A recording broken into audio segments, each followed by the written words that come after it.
Yeah, Dr. Chukudi, I see the future MD of a chain of hospitals in Nigeria. So, hello, boss. Good evening, boss. Yeah, we can hear you. So you can start your presentation on IVC filters, indications with the case report. Yeah, 31 years female medical doctor presented with a history of recurrent day venous thrombosis, an episode of pulmonary embolism. Where are you, sir? She was evaluated and started on rivaroxaban 20 mg daily. The patient developed another episode of pulmonary embolism while on optimal dose of rivaroxaban. Within 3 weeks on treatment, she developed another episode of pulmonary embolism.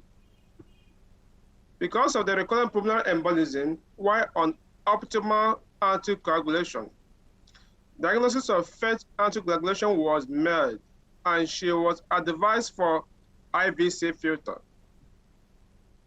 IVC filter was inserted, and the patient was also started on rivaroxaban 20 mg daily. And after 4 months post-IVC, she has remained free of symptoms, no more pulmonary embolism. And also, the IVC filter was planned to remove after 1 year of insertion. And also, the patient is advised to continue on top rivaroxaban 20 mg daily. This is the video of the procedure, the IVC filter that was inserted through the femoral vein to the inferior vena cava. Also,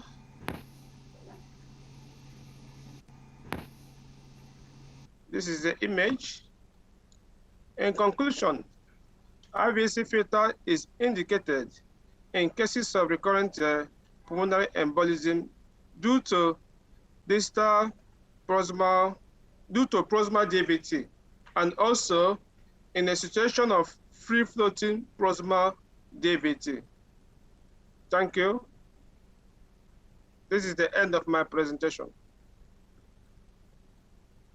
Dr. Chukudi, that you're absolutely right. You know, if you have a free-floating thrombus in the proximal IVC or you know, at the confluence of of two iliac veins, definitely that's an indication to put in a filter. Or if you have a failure of anticoagulant therapy and patient has pulmonary embolism, or there is a contraindication to you know, anticoagulant therapy, definitely these are the cases for putting in IVC filters. And if you really want to put a filter, it's much better to put a temporary filter and take it out as early as possible when you have managed the DVT and the risk of pulmonary embolism, because these patients the filter itself is a nidus for recurrent DVT, and it's not a good idea to leave it for long or lifelong in these patients. I believe one of you who are all my esteemed fellows must have seen 1 or 2 cases where we have taken out the IVC filters, and also a case where it was a lot of problem taking out the filter because the filter really got stuck into the IVC walls and almost was protruding out of the IVC wall. But I totally agree with your indication, and I feel very proud that all of you are doing so well.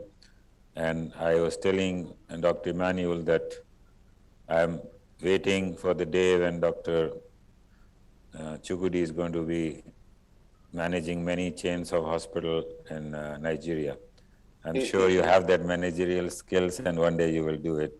You have that entrepreneur skill in you. Thank you, boss. And thank you, bro. Thank you, boss. Now